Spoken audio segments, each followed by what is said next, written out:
Répartis entre l'Ariège, le Tarn et l'Aude, de Castelnaudary à Carcassonne en passant par Albi, le pays cathare renferme une histoire ésotérique forte et abrite une multitude de châteaux qui démontrent la puissance spirituelle liée au catharisme. Accusés et persécutés, les Cathars ont pourtant toujours fait preuve de tolérance envers les autres mouvements religieux, qu'ils soient musulmans, juifs ou d'autres courants spirituels. Les communautés y ont toujours cohabité dans le plus grand respect. Pourquoi cette région fascine-t-elle autant? Ce soir, je vais vous en dire toute la vérité, rien que la vérité, celle de mes invités, comme tous les mercredis. On est en direct sur tous les réseaux sociaux de BTLV. Alors bonsoir, bienvenue, je suis Bob Belanca. OVNI, phénomènes paranormaux, sociétés secrètes, Big Brother, mystère des pyramides. En exclusivité sur le web, Bob vous dit toute la vérité. Celle de ses invités. De Rennes-le-Château, au fauteuil du diable, du Mont Bugarache à Montségur, jusqu'à l'ermitage de Galamus et Carcassonne, le pays cathare mérite que l'on s'y arrête pour le découvrir. Voilà pourquoi j'ai à mes côtés deux spécialistes, à commencer par Jean-Patrick Pourtal. Salut Jean-Patrick. Salut Bob. Ravi de t'accueillir une nouvelle fois, tu es un habitué de la maison, puisqu'ensemble on fait de très très belles émissions sur tous les mystères de France. Et puis, c'est une région que tu affectionnes tout particulièrement, où on va t'y retrouver d'ailleurs, j'aurai l'occasion d'y revenir. Et on va t'y retrouver avec quelqu'un qui est notre deuxième invité, c'est Christian Doumergue. Salut Christian. Salut Bob. Ravi de t'accueillir à toi aussi. Alors, toi, tu y vis dans ce Razès, en fait. Tu es là-bas, c'est ta terre, tu la vis quotidiennement, tu en sors des ouvrages absolument incroyables. Et ensemble, on va essayer de le découvrir, ce pays cathare, parce que, je le disais, cette région fascine absolument. Alors, bien évidemment, avant de rentrer dans le détail, j'aurais juste signalé que ces deux énergumènes seront également avec David Gallet le 30 juillet à Rennes-le-Château pour une conférence exceptionnelle. On aura bien sûr l'occasion d'y revenir, hein, conférence, débat, dédicace, vous allez pouvoir... Et puis il y a un quatrième personnage, c'est le maire du village. Hein. Oui, exactement, ouais, Alexandre Pinco, et c'est lui qui est à l'origine, je dirais, de ce projet, hein, qui nous a sollicité. Et évidemment, on ne pouvait que dire oui à partir du moment où c'est la mairie de Rennes-le-Château qui demande à ce que l'on soit présent. Alors tous les deux, vous serez donc aux côtés de Pinco et de Gallet pour cette journée. Ce sera le 30, on le rappelle, à 16h. Rennes-le-Château, il faut y aller. Hein. Si jamais vous ne connaissez pas, c'est un village à 500 mètres d'altitude qui est juste extraordinaire. Il y a une petite auberge en plus, on mange très très bien. Donc tout y est pour passer un bon moment. On va bien évidemment ce soir avoir vos réactions sur ce pays cathare, peut-être même vos questions. Et on va pour cela retrouver Thomas Nouvel. Salut Thomas. Salut Bob, salut tout le monde. Bah, effectivement, hein, je vais évidemment lire tous vos petits messages durant le documentaire. Donc vraiment, n'hésitez pas à poser toutes vos questions. On essaiera d'y répondre juste après. Ce sont des soirées qu'on va essayer d'organiser, voilà, de temps à autre, comme ça, la diffusion d'un documentaire et puis un débat juste après. Ça me rappelle mon enfance et les dossiers de l'écran. Alors, je vous propose que l'on regarde un documentaire que j'avais réalisé il y a quelques années, Les mystères du pays cathare. Alors, les abonnés l'ont eu, bien évidemment, mais peut-être que vous, qui êtes en clair, vous ne l'avez jamais regardé. Dans tous les cas, c'est toujours un plaisir à revoir. Les mystères du pays cathare. Et puis après, on se retrouve sur BTLV avec Jean-Patrick Pourtal et Christian Doumergue.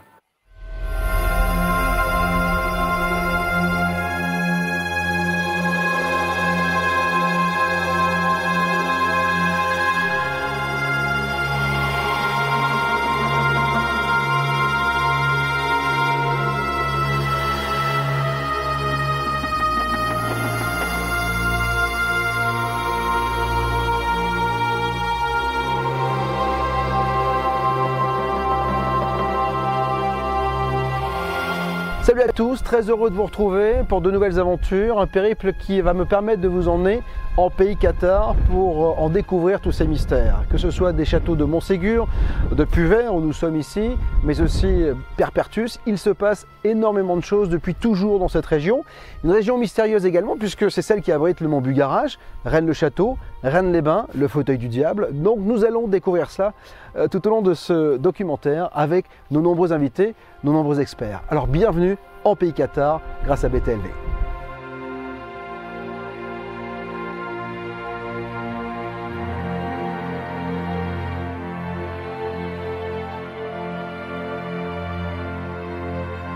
Nous ne pouvions pas partir à la découverte des mystères du pays cathare sans penser à tout ce qui a été déjà écrit sur cette région.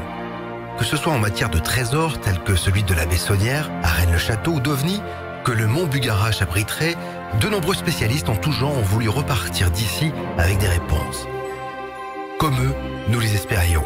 Tout commence par une entrée ésotérique délimitée par le roc blanc d'un côté et le roc nègre de l'autre. C'est à partir d'ici que nous décidons de pénétrer dans ce pays merveilleux.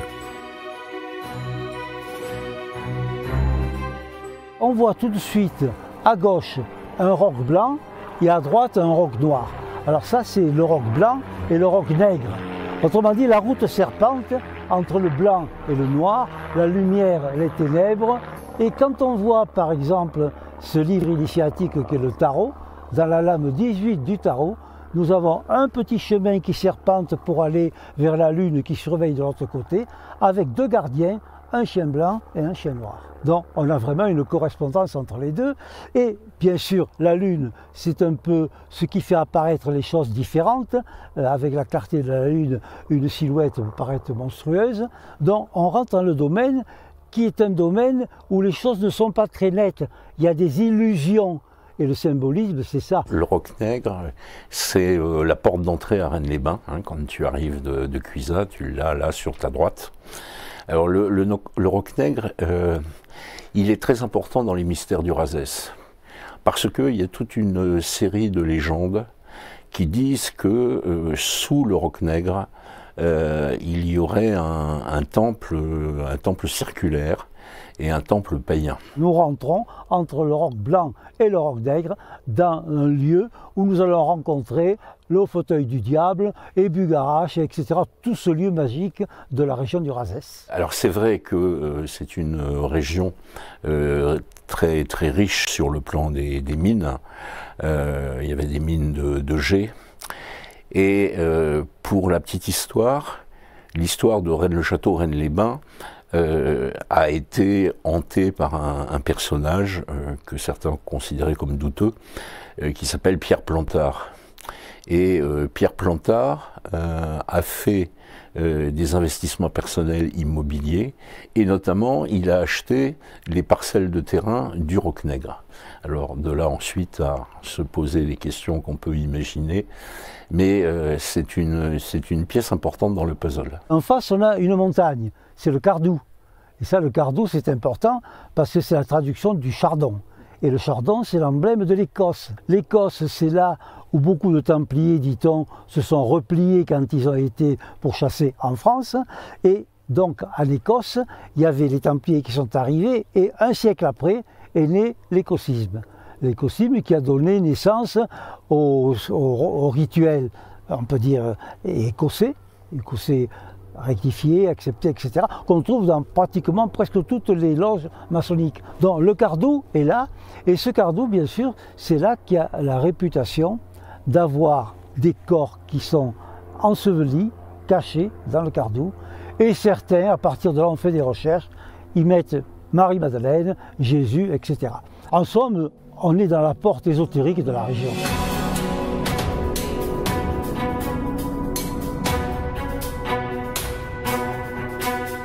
Sans perdre une minute, et une fois cette fameuse porte passée, nous avons pris la direction d'un endroit que l'on trouve au-dessus de Rennes-les-Bains et dont le nom prête au frisson, le fauteuil du diable. Qui l'a façonné? À quoi servait-il? Alors Camina, on est ici devant le fauteuil du diable. Pourquoi on l'appelle le fauteuil du diable?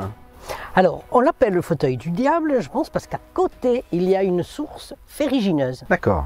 Donc, sachant qu'en Égypte, le fer était un métal maudit, parce que le fer est putréfiable. D'accord. Hein, donc, ça ne pouvait pas être reconnu comme un métal noble, comme l'or ou l'argent. Mmh.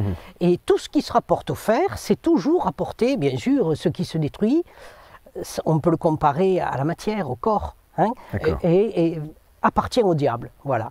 Et là, on l'a appelé... certainement qu'avant, on ne devait pas l'appeler le fauteuil du diable. Moi, je pense que c'était plutôt un lieu celtique, hein, d'initiation celtique. Donc, on ne devait pas lui donner le fauteuil du diable. Il a toujours été là, ce rocher? Ça fait longtemps qu'on l'a découvert? Je sais, avant, c'était recouvert de terre. Ouais, ça, hein, ouais. Ça fait au moins 40 ou 50 ans qu'on l'a remis à jour. Alors avant, ici, dans ce coin, la nature n'était pas comme ça. Il n'y avait pas tous ces arbres. C'était des espaliers. et un peu comme des vergers des villes. Hein, des jardins des villes. Des jardins des villes, voilà. Ils venaient, ils avaient des espaliers et ils cultivaient là leurs tomates, tout ce dont ils avaient besoin. Et tout ça était recouvert de terre, donc ils se foutaient pas mal de ce qu'il pouvait y avoir dessous. Hein. Et puis, le temps passant, les vergers ont été abandonnés. Et je pense que c'est à peu près au moment où l'histoire de Rennes-le-Château a commencé à bouger, hein, où là, il y a eu des curieux qui ont commencé à fouiller la région. Et je pense que c'est à partir de ce moment-là qu'on a trouvé certains lieux. D'abord, moi je me souviens que les premières fois que je venais ici, ce qui est à côté, là, la source ferrugineuse, on ne la voyait pas, hein, on ne voyait qu'un petit fil qui sortait, on ne voyait pas du tout ce qu'il y a là. Hein, et le fauteuil, il était enfermé dans des herbes.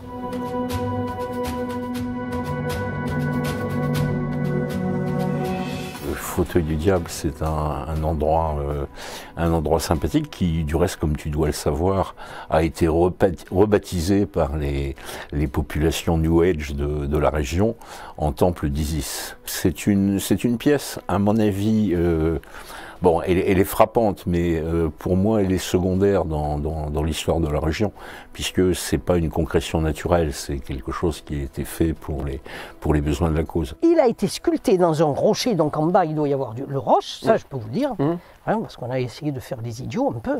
C'est-à-dire savoir si vous avez essayé de déplacer. D'accord. Ça fut il y a plus de 20 ans. Ouais. Oh, mais ça n'a pas bougé. Hein, ça n'a pas bougé. C'est nous qui sommes partis écœurés. On s'est dit, retenez pas assez fort. Donc il a été sculpté. Voilà, le rocher a été sculpté. Et puis, quand on s'assoit dans ce rocher, c'est drôle, mais c'est vraiment un fauteuil. Oui, c'est ça. Ouais. On y est drôlement bien installé. Et le dos, et les bras, et les pieds. Bon, là, je pense qu'il devait y avoir une marche et en dessous une seconde marche où on pouvait tranquillement avoir accès et poser ses pieds pour pouvoir observer le rituel qui allait se passer. Alors justement, à propos de rituels, il y avait des rituels ici, on pense que oui, certainement. Avec la source à côté, le demi-cercle, il devait y avoir des rituels celtiques. D'accord. Je pense. On a vu à côté de la source, là, qu'il y avait encore quelques bougies, donc il y a des gens qui viennent. Aujourd'hui, vous savez, la région, le mystère de la région, la beauté de la région déjà, moi je pense, c'est comme un imant. Ça attire les gens justement pas mal mystiques. Et ce qu'on a vu avec les petites bougies, très certainement, enfin, moi-même j'en ai vu, des gens qui viennent habillés en blanc ou pas en blanc, un peu hindou, un peu autre chose, mais qui viennent faire des rituels. D'accord. Ça c'est sûr. Et même des rituels, je pense qu'ils viennent faire des rituels la nuit, quand il n'y a personne. Vous sentez une certaine énergie, vous qui êtes ultra sensible, hyper sensible, ouais. Ah lui, là, oui. Ouais. Oui. Sinon, et là, et dans d'autres lieux, comme Bugarache, c'est des lieux, c'est pas des lieux ordinaires. C'est des lieux magiques où quand on passe, on ne passe pas par hasard, et quand on y est passé, on a besoin et une envie d'y retourner.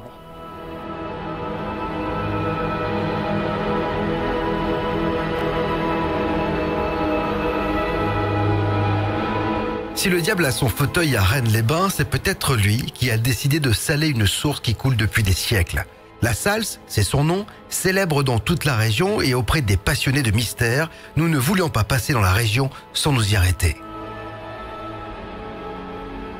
Alors Charlie, on est à la source de Salse, la source salée. C'est la source salée, c'est une source bien sûr qui coule dans le massif du Bugarache et elle est vraiment salée. Je peux dire, étant allé à la mer Morte, c'est encore plus salé que l'eau de la mer Morte. Ouais. Alors je l'ai goûté, moi, c'est vrai qu'elle est très salée. Oui. Alors je suis allé à la source tout en haut, parce qu'en bas, elle stagne un peu, hein, bien sûr. Oui. Et alors, comment on l'explique ça? C'est parce qu'il y a la Méditerranée qui est pas loin, en fait, c'est ça. Mais comment on fait, comment l'eau de la mer monte sur la montagne pour redescendre? Je pense que c'est un problème géologique tout à fait différent. C'est on peut dire, un renversement géologiquement de la montagne. D'accord. Les géologues estiment que le pic de Bugarache a des roches plus anciennes au sommet que les roches de la base. C'est surréaliste, ça, quand même. Oui, ça paraît surréaliste, mais on me l'a expliqué comme étant les nappes qui ont fait les plis des Pyrénées, quand les Pyrénées sont constituées, avec l'autre côté les nappes qui faisaient les Alpes, les montagnes neuves. Et ça a fait un plissement de terrain qui a renversé une partie, géologiquement, dont les roches qui étaient en bas sont montées au sommet. C'est une source salée, naturellement salée. Parce que la région de la Salle, c'est de Rennes-les-Bains. C'est pour moi d'abord une région de magie naturelle. Les eaux, la nature, les herbes, la station de Rennes-les-Bains, c'est quelque chose d'assez fantastique. La Salle, la source, tout donne à penser que ce n'est que de l'eau salée. Et pourtant, c'est bien plus. Cette eau qui jaillit de la Salle, ce n'est pas de l'or. Pourtant, c'est de l'or. C'est un sel alchimique, bien plus qu'un sel de formation géologique quelconque, d'une provenance quelconque. C'est une réponse à l'image que le miroir nous offre. Alors Charlie, il y a quelque chose d'assez incroyable. Quand il y a le sel, il y a des cristaux de sel, qui eux ont une faculté d'enregistrement. Une faculté d'enregistrement comme tous les cristaux. Tous les cristaux enregistrent, tous les cristaux peuvent nous mettre en contact avec pratiquement tout l'univers. Quand on a créé la radio, les postes à galène de 1920, c'était un cristal, la galène. Oui. Et actuellement, quand on a nos modernes appareils qui sont les ordinateurs, etc., c'est quand même un cristal. Le disque dur, c'est un cristal. Donc le cristal conserve la mémoire et ensuite, les cristaux de la technique de notre époque, qui n'imitent que les cristaux naturels, arrivent à conserver la mémoire avec les images, les sons, et à la récupérer. Les scientifiques savent que les sources salées sont sujets aux phénomènes paranormaux, mais nous on l'a vécu réellement puisqu'on a passé une nuit à côté de la source parce qu'on devait s'abriter, qu'il y avait un orage, on avait prévu de dormir ailleurs et on a été obligé de se rapatrier à côté de la petite maison de la source. Et on était 4 personnes, 2 couples, et on n'a pas pu dormir de toute la nuit parce que tout le monde, mais ça on a pu se le dire au petit matin, tout le monde a entendu des voix pendant la nuit. Et nous on a entendu de l'allemand. Alors si on veut extrapoler, et là on est en plein mystère, dans la nature partout, dans les pierres, dans les roches, il y a des cristaux. Ces cristaux naturels qui ont au moins les qualités des cristaux artificiels, eh bien ils enregistrent les sons, ils enregistrent tout ce qui est image, et on peut aller plus loin. Je pense que dans certains lieux, ils enregistrent même les vibrations, autrement dit les émotions. Et là, on rentre dans une recherche différente par rapport aux édifices qui sont soi-disant hantés, où il y a des apparitions, des sons, etc. On a l'impression que c'est un phénomène vraiment comme un enregistreur de phénomènes passés ou futurs, mais on entend des voix, on entend de la vie qui sort de la source. Multitemporel. Si la technique humaine arrivait à récupérer les informations qui sont dans les vieilles pierres ou dans les roches, il faudrait refaire toute l'histoire. C'est pour ça qu'on dit qu'il y a la mémoire des murs. Exactement, c'est la mémoire des murs. Mais si la Salle n'a rien à envier aux marais salins de Camargue, qui ne sont pas bien loin, elle possède en revanche une vraie singularité. Elle est très souvent le théâtre de phénomènes étranges.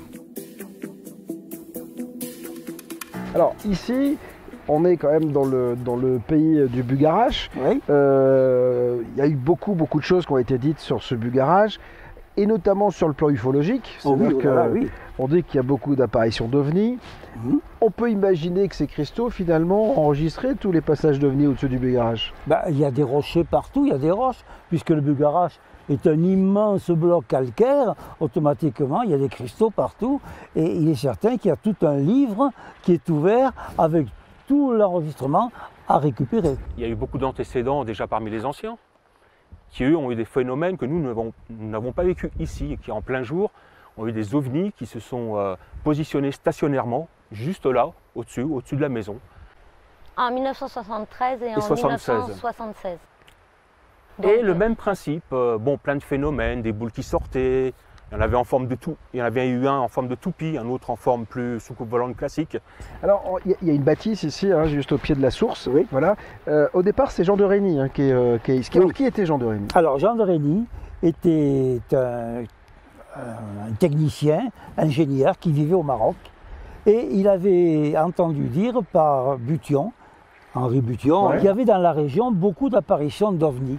Et Jean de Reny s'intéressait beaucoup aux ovnis. En plus de cela, il avait des capacités médiumniques, il ressentait beaucoup de choses. Jean de Reny, suite à une rencontre de troisième type, lorsqu'il était dans le sud du Maroc, a rencontré voilà, un engin, et comme il était aviateur, il a tout de suite vu que ce n'était pas un engin connu, et a une rencontre avec des êtres de type humanoïde.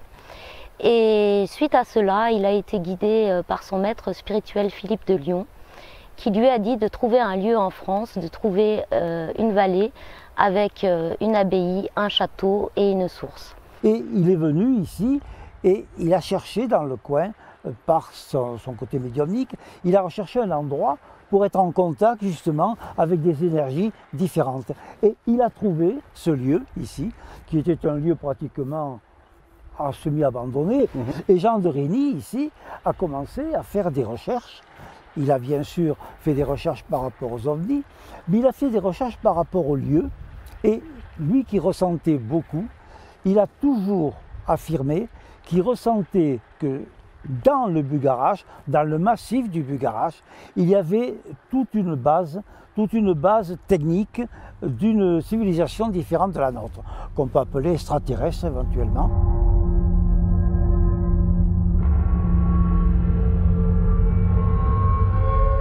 En rénovant, il y a quelques années, le toit de la maison, notre troisième acolyte, Sylvain, filmait les travaux. Et quelques jours après, il nous appelle, il nous dit « Écoutez, venez à la maison, il faut que je vous fasse voir un truc, j'ai filmé un truc bizarre. » Et grâce à cela, on a découvert qu'en plein jour, avec nos petites caméras, même nos portables, on pouvait filmer les ovnis.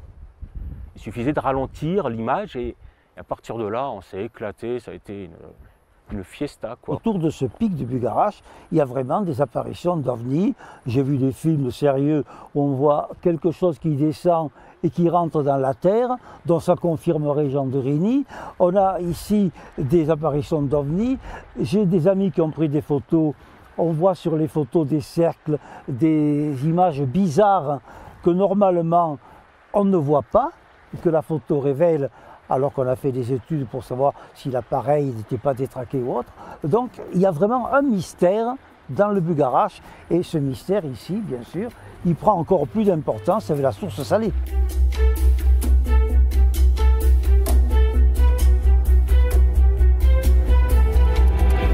Nous n'étions pas ici depuis 24 heures que nous en avions déjà plein les yeux et les oreilles. Et ça n'allait pas s'arrêter là. Avec tout ce que nous venions d'entendre à propos des ovnis, nous étions excités à l'idée des découvertes à venir. Reprenant notre voiture, nous décidâmes de prendre la direction du village de Bugarache. S'il fut l'endroit le plus en vue de la prétendue fin du monde de 2012, on ne peut que constater la beauté de ses alentours. Ici, tout pousse à la relaxation. Pas de bruit, peu de voitures, aucune pollution et au détour de chaque route, des endroits qui poussent à l'imagination. Alors Charlie, nous sommes juste au pied de cette montagne magique, hein, Oui. Le Bugarache. Elle renferme des tonnes de mystères, Oh là là, oui. que ce soit ésotérique et ufologique.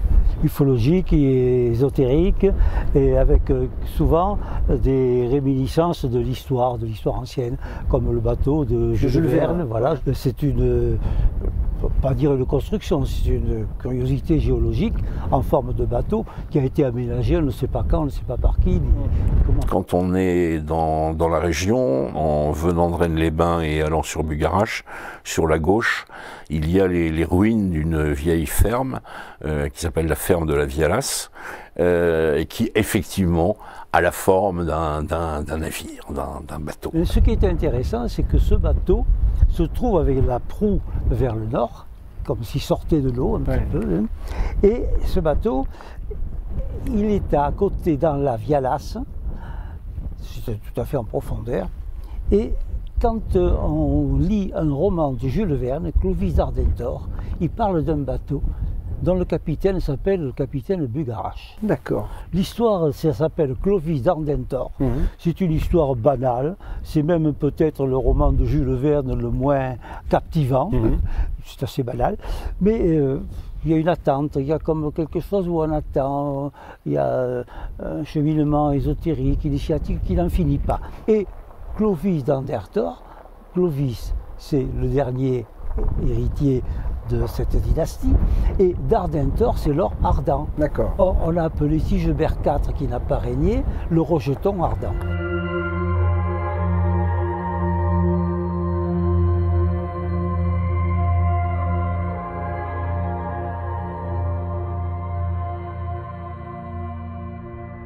Et c'est là qu'on retrouve l'histoire. C'est là qu'on retrouve l'histoire qui se ramène avec Bucharest, bien sûr. À l'époque où Pépin d'Héristal a fait assassiner le dernier roi mérovingien, qui était Dagobert II, il avait avec lui, ce roi mérovingien, son fils Sigebert IV. Sigebert IV qui aurait été assassiné, mais la légende nous dit qu'il a survécu et qu'un cavalier l'a pris sur son cheval et l'a ramené dans le pays d'origine de sa mère, qui aurait été la région de Rennes-le-Château. D'accord. C'est pour ça qu'on retrouve souvent une dalle avec 2 hommes sur un cheval. Ok. Et les Templiers, souvent, on prête cette image aux Templiers, 2 hommes sur un cheval, avec la légende qui dit qu'il n'était pas assez riche pour acheter un cheval chacun, ce qui est tout à fait anormal puisque les premiers Templiers, les premiers qui sont partis là-bas étaient de grands seigneurs. Donc 2 hommes sur un cheval, on l'a retrouvé dans l'église de Rennes-le-Château, la fameuse dalle des chevaliers. Or les Templiers ont été créés en 1118 et on a trouvé que cette dalle avait été créée en l'an 800. Au moment des Carolingiens.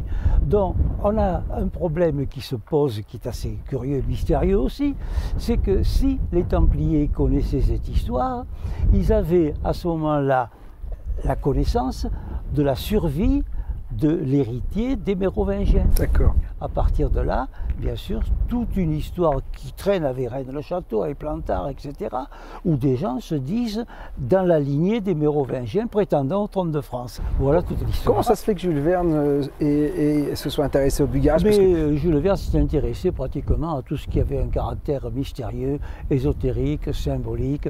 Quand on voit le château des Carpates, par exemple, il s'était intéressé aussi à ce côté-là. Donc Jules Verne a été un visionnaire, un précurseur peut-être dans les romans de science-fiction, mais on pense aussi que c'était un chercheur qui allait sur place et qui avait quand même des renseignements. Il n'a pas écrit Clovis d'Andertor par hasard.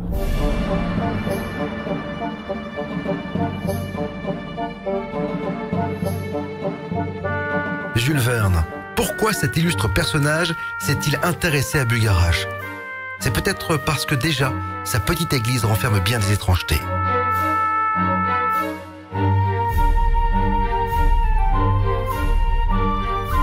Kamila Brochka, vous êtes voyante. On est ici à l'église de Bucharest parce qu'il y a des vitraux assez particuliers ici. Oui, tout à fait. Ces vitraux représentent les lames du tarot. Ce n'est pas quelque chose de très très ancien. Je pense que ça se situe, l'artiste a dû faire ça il y a 25-30 ans, au grand maximum. Mais quand même, c'est intéressant de voir que dans cette région qui est tellement mystérieuse, on arrive à l'église, dans cette église du Bucharest, donc, avec les vitraux qui représentent 3 lames du tarot. Franchement, c'est extraordinaire. On a un certain nombre de vitraux qui ont plusieurs caractéristiques. La première, c'est que les personnages, les saints, enfin les personnages représentés, n'ont pas de visage. Donc, pour une interrogation. Le tarot, c'est très ésotérique, c'est initiatique et c'est un livre de symboles. Et chaque lame, le tarot, c'est comme une bibliothèque. Chaque lame possède des symboles qui nous permettent d'avancer dans la vie. Voilà. Et puis après, on peut s'en servir pour la divination. Mais je vais dire, c'est un plus. On a un vitrail qui est sur la droite, je crois que c'est le premier sur la droite, qui représente un bateau avec une voile et une roue de la fortune.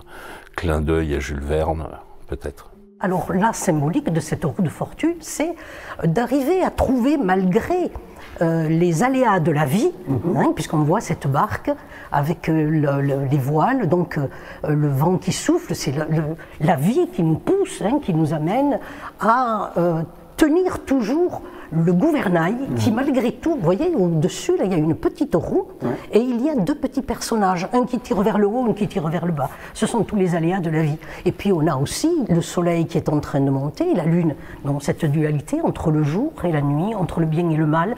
Et dans cette navigation qui est celle de notre vie, eh ben, il va falloir tenir le gouvernail, tenir le cap.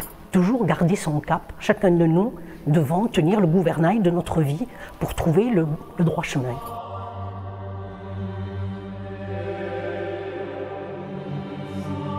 Alors on est là juste devant le vitrail numéro 2 de cette église qui représente la papesse, je crois, c'est ça? Alors le premier, celui qui va se trouver à notre droite, là, ça représente l'impératrice et de l'autre côté, c'est la papesse. D'accord.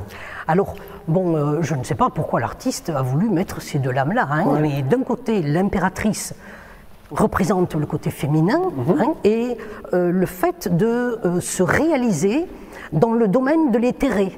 C'est-à-dire que le corps prend conscience qu'il n'est pas seul, il est habité aussi par une dimension qui lui échappe, dont il doit trouver pour se réaliser. Alors, le deuxième, enfin le troisième, troisième, c'est celui de la papesse, alors. Oui, tout à fait. Qu'est-ce qu'il veut dire ce... On retrouve de nouveau une femme, hein, d'accord. Donc la papesse tient dans sa main, on le voit, un livre qui est le livre de la connaissance. Mais je commenterai après autre chose qui est religieux, mais qui est très intéressant. Donc cette papesse contient le livre de la connaissance, il est à moitié ouvert. D'accord. Hein. Derrière elle, il y a le voile d'Isis, elle est à l'entrée du temple. Donc il va falloir travailler, passer de l'autre côté du temple pour prendre conscience du domaine de l'éthéré. D'accord.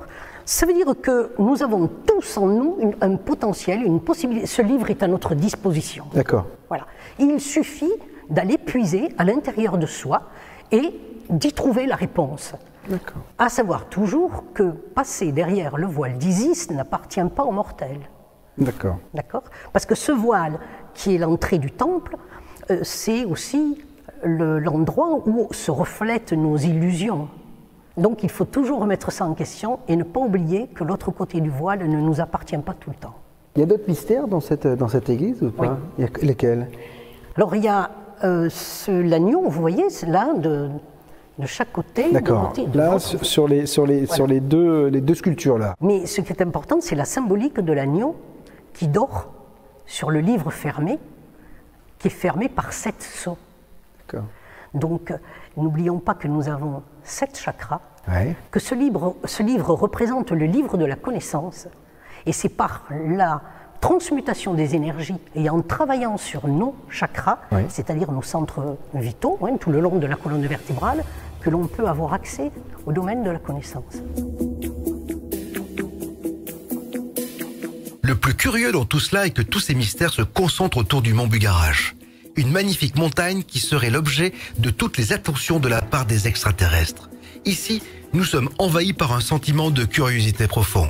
Nous aimerions tant voir ce que l'on décrit depuis si longtemps. Si ces êtres venus d'ailleurs ont pris place dans cette montagne et s'en servent comme garage pour leur vaisseau, comme certains le disent, la question est pourquoi? Et depuis combien de temps? Qu'est-ce qui rend le mont Bugarache si particulier? On dit que la partie souterraine est plus importante que la partie visible.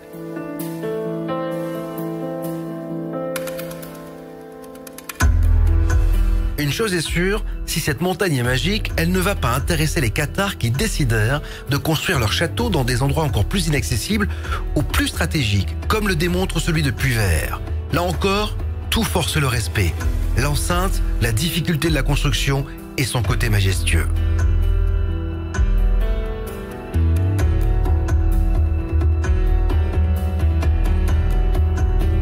Alors Charlie, on est ici au château de Puyvert.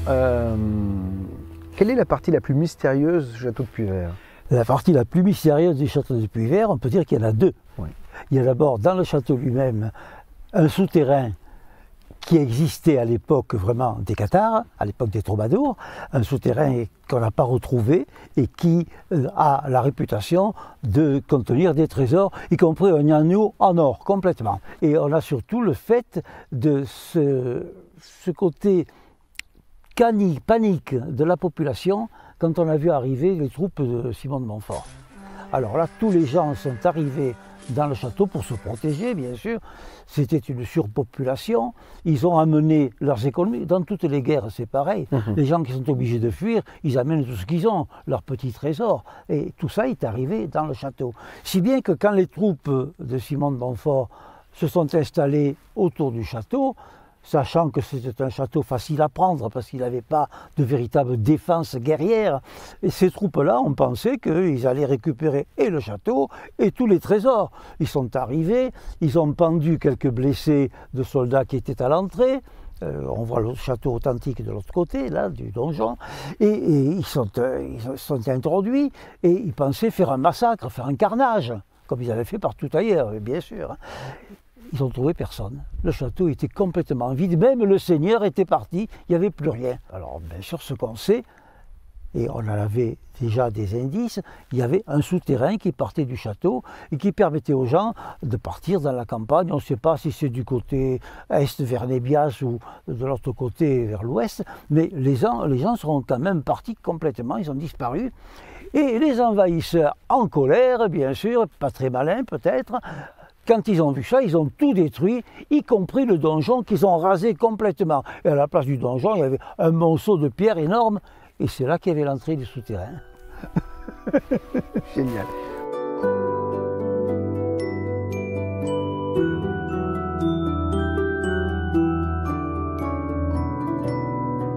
Et puis alors la deuxième partie mystérieuse, c'est le grand lac qui partait du Puy-Vert dans toute la vallée, là-bas, ça faisait 6 km à peu près, un lac vraiment immense et qui a disparu avec toute une légende bien sûr, et un côté historique et géologique également. Donc la vallée que l'on voit là, toutes les terres étaient inondées, c'était un lac. C'était un grand lac et on a des petits villages qu'on appelle des camps, et qui sont tous à la même altitude par rapport autour d'un lac. Donc ce lac était immense et on ne sait pas si ça a été fait volontairement, si on a coupé un barrage, si c'est sur un plan géologique, le secousse tellurique, le secousse sismique. Certains ont annoncé que c'était le seigneur de Puy-Vert qui voulait agrandir ses terres et il a gagné sur les terres en faisant partir une partie de l'eau. C'est peut-être vrai, on a là-dessus que des hypothèses. Ce qui est certain, c'est que quand le barrage s'est écroulé d'une façon naturelle ou volontaire, ça a inondé toute la région et la ville de Mirepoix, qui est quand même pas tout à fait à côté, a été entièrement détruite. Le château, il date de quand? En fait, c'est quoi la datation de ce château? La datation du château, bien sûr, c'était le XIIe siècle, XIIIe siècle. 1210, il est détruit, et c'est à peu près un siècle après qu'on l'a vraiment reconstruit, avec un souci quand même de conserver sa destination, non pas de forteresse, mais de château des troubadours. Et en 1310, un siècle après la conquête, de nouveau les troubadours sont revenus ici. Et le château a repris sa vocation de recevoir des poètes, de recevoir des troubadours qui chantaient, qui s'accompagnaient de leur instrument, les cours d'amour, bien sûr, tout le côté, on peut dire, poésie de l'Occitanie.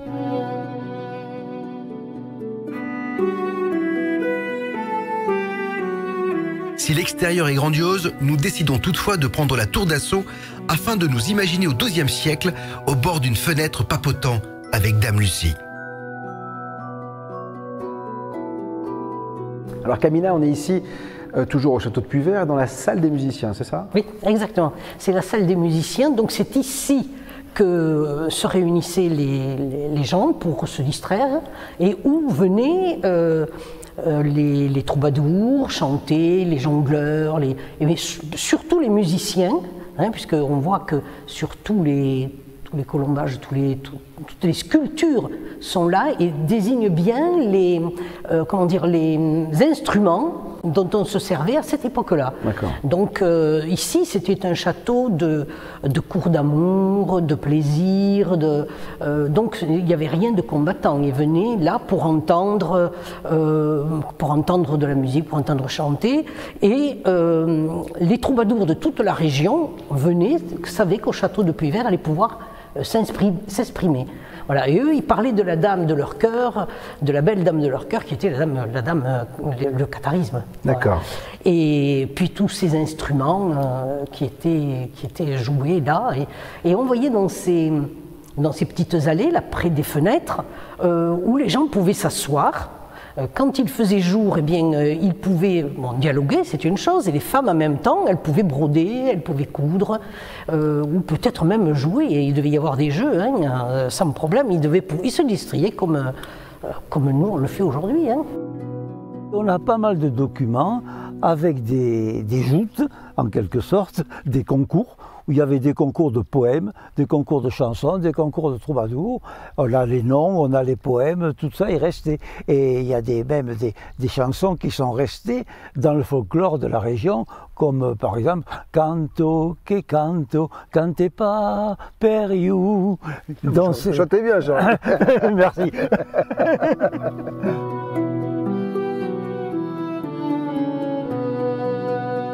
Alors bien sûr, à l'époque du catharisme, ils en ont profité un petit peu aussi dans les chansons pour faire passer des messages afin de protéger les cathares par rapport aux inquisiteurs. Donc il y avait des messages codés comme on faisait à la dernière guerre, où les carottes sont cuites, où les poireaux sont dans les champs. On a plusieurs sens dans le poème. Il y a un côté très poétique, un oiseau qui chante, etc. Il chante dans la nuit, mais la nuit, c'est la nuit de la situation sur le plan sociologique par l'occupation de la région, quoi. Et l'oiseau, c'est l'espoir. Enfin, tout est à double sens dans toutes les chansons des troubadours. C'est un peu comme dans la Seconde Guerre mondiale, quoi. C'est pareil, on a repris le Trobaclous, en somme, qui est une chanson mièvre, qui fait sourire les gens, et puis surtout les inquisiteurs. Mais en revanche, les gens de la région comprenaient très bien le deuxième sens, et on pense qu'il y avait souvent le troisième sens, qui était le sens où ils se donnaient des renseignements pour la lutte contre les envahisseurs. Notre appétit de mystère et de découverte nous pousse inévitablement vers d'autres édifices. Cette fois, direction l'Ariège et le château de Montségur. Si nous sommes à une 50aine de kilomètres à peine de Puyvert, nous observons vite que le décor change. Ici, nous sommes en montagne. Il suffit de voir où les cathares ont niché leur édifice pour le comprendre. Montségur se trouve à plus de 1000 mètres d'altitude. Si son état nous laisse imaginer son siège qui date de 1243 après Jésus-Christ, il faut se l'imaginer en lieu de fête et de poésie. Ce château n'était pas un château vraiment guerrier, c'était le temple du catharisme.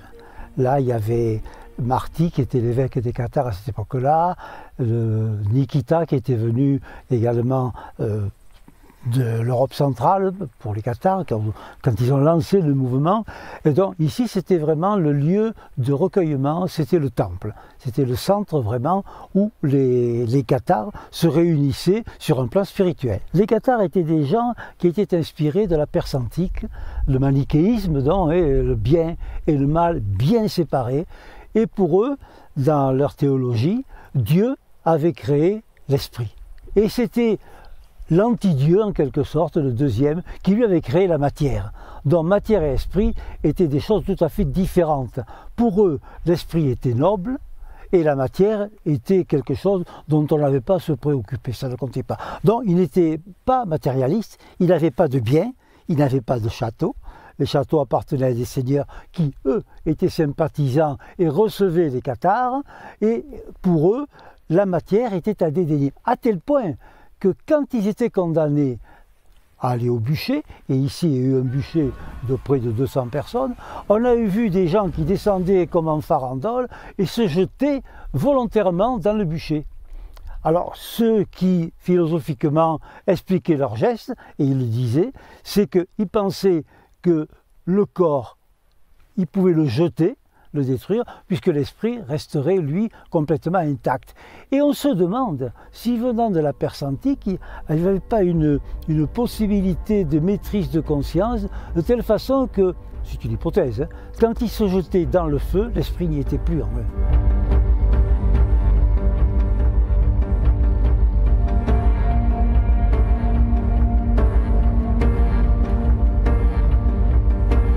En haut de la montagne, là-haut, vous avez c'est aménagé maintenant un escalier de bois qui vous fait entrer par la porte principale. Autrefois, il fallait un peu escalader les quayrons pour rentrer là-dedans. Et vous arrivez dans une grande cour. Dans cette cour, vous verrez sur la gauche, il y a 3 marches taillées dans le roc. 3, c'était ce qui menait au donjon. Et 3, c'est la réalisation. Pour se réaliser, il fallait passer les 3 marches. Donc vous traversez ce grand espace et en face, vous avez une autre porte. On appelle ça d'un côté la porte des hommes, de l'autre côté la porte des dieux. Vous franchissez cette autre porte, vous allez à l'extérieur, vous faites le tour du château et là, vous pourrez rentrer d'abord dans ce qui était une citerne et puis vous entrez dans ce qui était le donjon, la chapelle. C'est là que vous verrez à gauche et à droite des meurtrières.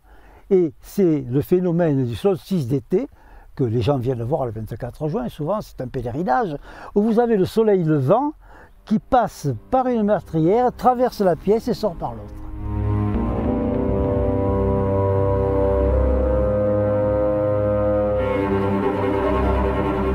Les Cathares, un peuple fier, pacifique et qui nous a laissé en héritage des merveilles d'architecture. Voilà pourquoi nous en voulons davantage. Ici, le décor est sublime, le temps est comme suspendu.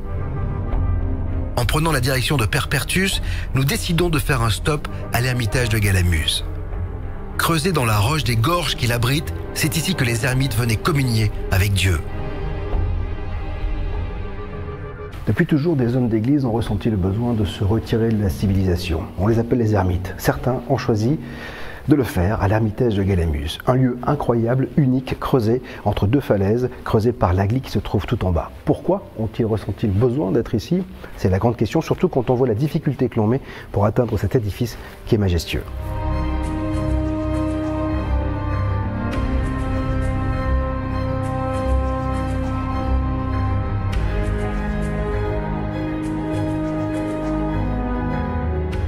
Nous sommes ici dans la partie haute de l'ermitage de Galamus, où en 1606, un tunnel fut muré. Pourquoi il fut muré? Parce qu'il semblerait que 2 prêtres qui se soient engouffrés dans les galeries souterraines en soient revenus complètement aliénés.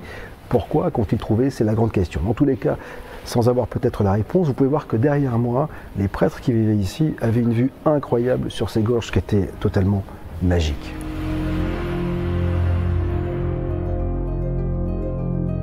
Alors, je suis ici devant un conduit. Normalement, il y avait une grille qui empêchait tout le monde de passer. De toute façon, la grosseur de ce conduit fait une barrière naturelle, puisqu'il faut être très très maigre pour pouvoir y descendre. Mais il semblerait que d'ici, on puisse ressortir à Bugarache. Et Bugarache, ça doit être quoi, une vingtaine de kilomètres d'ici. Donc vous imaginez le travail qui a été fait ici pour partir de l'ermitage de Galamus pour rejoindre Bugarache. Ça va être un sacré boulot quand même. On appellerait ça la grotte du diable, et ça veut bien dire ce que ça veut dire.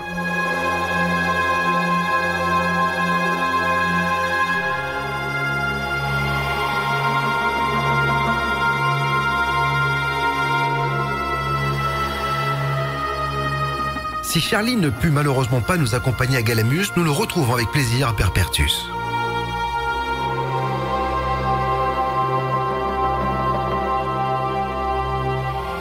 Charlie, on est ici sur un ponton incroyable qui domine la vallée entre le château de Quérébus qui est derrière nous, oui, et puis celui de Perpertus. Ils sont très proches l'un de l'autre, voilà. Effectivement, oui. Donc on s'aperçoit qu'ici, sur chaque pic, il y a un château quand même. Effectivement, il y avait tout un côté de défense de la royauté française après l'histoire des Cathares, longtemps après, depuis Saint-Louis pratiquement, parce que nous étions ici sur la frontière entre la France et le royaume d'Aragon. D'accord. Alors automatiquement, des châteaux qui seraient tombés peut-être en ruine ont été fortifiés, sont devenus de véritables forteresses pour défendre la frontière. Quand Louis XIV a annexé l'autre côté, l'Aragon pratiquement, c'était plus la frontière, donc on n'avait plus de raison de s'occuper de ces châteaux et on les a carrément abandonnés. Au profit, bien plus tard, des châteaux de la Loire. Alors ce qu'il faut vous remarquer, c'est que quand il y a eu la conquête de l'Occitanie par les Français, c'était le nom, ceux qui venaient du nord de la Loire, cette conquête a fait que l'Occitanie, qu'ils appelaient le pays de Cocagne, était réputée vraiment très riche, avec une vie de douceur, de bien-être, de joie de vivre, etc. Et quand la conquête de l'Occitanie a été faite, que les seigneurs d'en haut, comme tous les seigneurs qui étaient dans dans la suite de cette conquête-là, hein, eh bien, à partir de là, tous ces seigneurs avaient amassé des quantités de fortune sur place, ici, et comme par hasard, quand ils sont retournés chez eux, ou leur famille qui était restée là-haut, eh bien, ils ont construit les châteaux de la Loire. Bizarrement, on ne sait pas comment, et d'un coup, ils ont eu la notion d'aimer l'art, d'aimer l'architecture, ce qui avant, vraiment, ne les occupait pas tellement. Ici, c'était la joie de vivre, les châteaux, le côté non plat, guerrier, mais la bourgeoisie. Dans l'Occitanie, il y avait quand même davantage la culture bourgeoise, c'est-à-dire on faisait le commerce de tout ce qu'il y avait dans la région, on faisait le commerce des idées aussi. Ah oui? Et oui, absolument. Et en Occitanie, les Juifs étaient des personnes libres. Les femmes pouvaient avoir leurs biens propres. Et on avait des contacts très, très étroits. C'est très celtique, ça, parce que les Celtes aussi. Chez les Celtes, les femmes avaient le droit d'avoir. Ah oui, mais bien, ouais. voilà, peut-être, oui, mais les Celtes, ça remontait quelques siècles avant. Alors que là, en plein Moyen-Âge, ou dans le Nord, on faisait des combats avec les épées, les lances, etc. Mais dans le Sud, on faisait des combats avec des poèmes et des chansons.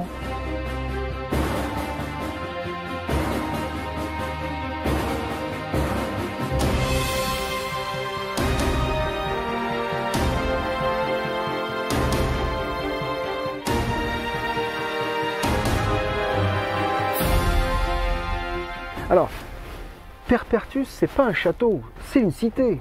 C'était carrément une ville. C'était une ville qui s'étend, on le voit de ce côté-là, sur la gauche, on voit cette crête. Et cette crête s'élance, elle va beaucoup plus loin. Et c'était pratiquement une ville, une véritable ville, avec le côté seigneurial, bien sûr. Et au milieu, il y a un trou, une pierre percée. Cette pierre percée a donné le nom à Perpertus. Et bien sûr, cette ville qui était dans un état remarquable avant la conquête avait été fortifiée pour être sur la frontière, et quand la frontière a été déplacée, bien, on ne savait pas du tout occupé. À partir de là, elle a servi surtout pour que les gens de Douillac, le village qui est en dessous, puissent récupérer des pierres et construire leur maison. Si Perpertus avait été pris en considération comme l'a été plus tard Carcassonne, on aurait pu restaurer, on aurait pu réparer, on aurait pu améliorer. Et on aurait ici une ville qui serait exactement aussi importante que les Carcassonnes. On sait combien il y avait d'habitants qui occupaient ces lieux à l'époque ou pas? C'était très difficile. Ouais. C'était très difficile parce qu'il y avait les habitants sédentaires et puis il y avait quand même les gens qui venaient des environs, qui se réfugiaient selon les péripéties de l'histoire, bien sûr. Mais c'était quand même, pour l'époque, un lieu de vie important.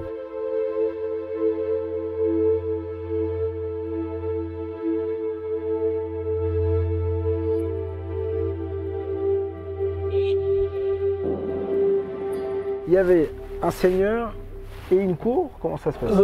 C'était pas exactement comme ça. Alors, il y avait un seigneur, oui, bien sûr, il y avait un seigneur qui a pris parti pour les Cathares, puisque les Cathares étaient quand même des Occitans, les seigneurs étaient Occitans, les Cathares étaient vraiment sous le joug des envahisseurs, et les seigneurs prenaient parti pour protéger les Cathares. Donc, comme je l'ai déjà dit, il n'y a pas de château cathare. Mais les châtelains qui étaient occitans ont pratiquement tous été partisans de protéger les Cathares. Quand il y a eu la prise de Béziers en juillet 1209, ils ont massacré 15 000 personnes, alors qu'il y avait dans Béziers, on pense, pas plus de 200 Cathares. Le reste était... Et les chrétiens, les catholiques ont combattu avec les Cathares contre les envahisseurs. C'est là que Arnaud d'Amaury aurait proféré la célèbre phrase « Tuez-les tous, Dieu reconnaîtra les siens », puisqu'on ne pouvait pas savoir qui était Cathare et qui ne l'était pas. Donc il faut quand même faire cette différence entre les Cathares, qui étaient très peu nombreux, et puis les sympathisants des Cathares et les protecteurs des Cathares. Là, pratiquement, c'était toute la population.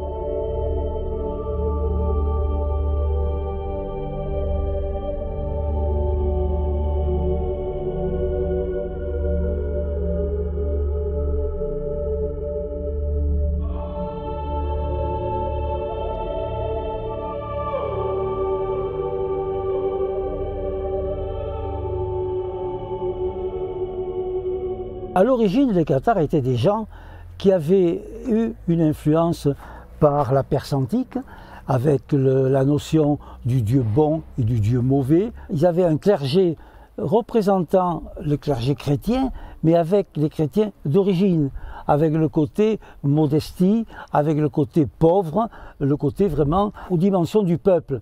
Alors qu'à cette époque-là, tout le clergé catholique, c'était la plupart du temps des prélats qui n'étaient pas d'origine de la région, souvent des Allemands. C'était des gens, des prélats, le mot vient de là, qui se prélassaient, qui avaient un côté très hautain par rapport à la population, qui vivaient dans l'opulence avec de magnifiques demeures, avec tout un accompagnement quand ils se déplaçaient extraordinaire, alors que les cathares, ils marchaient à pied. Et il disait, il marchait comme Jésus à pied sur la route. Le cathare était quelqu'un qui était ce qu'on appelait un revêtu. Un revêtu, c'est celui qui avait reçu le consolamentum. Autrement dit, c'est comme une ordination. C'est comme un prêtre. Et les femmes pouvaient recevoir le consolamentum comme les hommes. À partir de là, ils étaient cathares. Mais à côté de cela, il y avait tous les sympathisants qui les recevaient, qui tenaient pour eux, qui les défendaient, qui les abritaient. Ce qui a fait nommer cette région une région cathare, alors qu'en réalité, c'est une région où ont vécu les cathares protégés par les Occitans. Ça, c'est la réalité. C'était déjà un embryon de république. Il y avait déjà la liberté vraie, on avait la liberté de conscience, on pouvait être chrétien, musulman ou juif ou athée ou cathare, ça ne faisait aucune différence dans la population. Il y avait le côté liberté, égalité, il n'y avait aucune différence entre les juifs, les gens qui étaient chrétiens ou qui ne l'étaient pas, les femmes et les hommes. Et la fraternité, où tout le monde se soutenait, tout le monde se défendait, qui n'était pas ce qui est devenu à notre époque un peu la fraternité de copinage.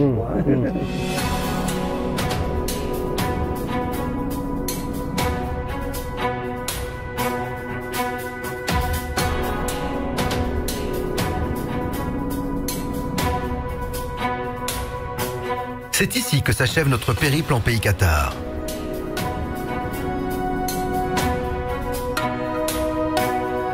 Durant les jours et les nuits passées ici, nous n'avons eu de cesse que de penser au jour où nous reviendrons.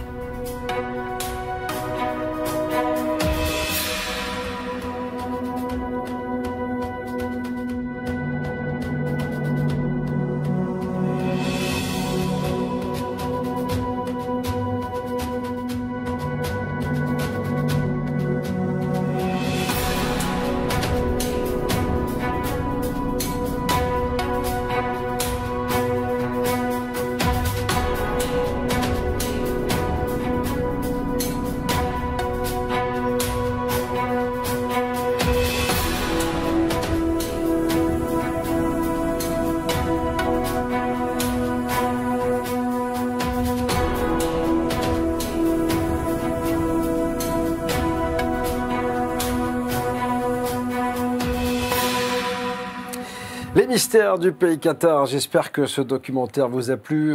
Moi, en tout cas, j'ai pris un plaisir énorme à le réaliser et à l'écrire. C'était il y a quelques années déjà, mais on ne désespère pas, comme je le dis à la fin de ce dossier, d'y retourner dans ce pays magique. On en parle de ce pays cathare avec Jean-Patrick Pourtal. Jean-Patrick, on voit que c'est un pays merveilleux. Oui, c'est formidable. C'est un pays riche en histoire, riche en légendes, et puis qui fait rêver dès qu'on y met les pieds, de toute manière. Et alors attention, parce que là on vous a montré mais qu'une infime partie de ce pays, il y a d'autres châteaux, il y a d'autres secrets, il y a d'autres mystères, il y a des corps ensevelis, enfin c'est absolument incroyable. Et c'est pas Christian Doumer qui va me dire le contraire. Christian, effectivement, c'est un pays magique, c'est un pays merveilleux, mais est-ce que tu t'es posé la question justement, est-ce que tu sais pourquoi c'est si étrange, mystérieux et surtout aussi fascinant, ce pays cathare? Alors je pense qu'il y a les lieux eux-mêmes, hein, on les a aperçus dans ton documentaire, il y a une charge de cette nature qui est encore sauvage, préservée, qui est immense et qui nous capte. Hein. Quand on est face au Bugarache, il y a quelque chose qui se dégage naturellement de cette montagne. Et puis, il y a l'histoire. Et là, c'est assez fascinant parce que le documentaire a effleuré certaines histoires. Bah oui. Mais ce qui est fascinant, c'est que voilà, il y a plein de trésors, par exemple, dont on perd la trace dans cette région. Le trésor des Visigoths, par exemple, qui est un trésor tout à fait colossal, hein, puisque dans ce trésor des Visigoths, il y a une partie du trésor du temple de Jérusalem qui avait été pillé par les Romains en 70, ramené à Rome. Rome est pillé par les Visigoths, qui amènent ce trésor à Carcassonne.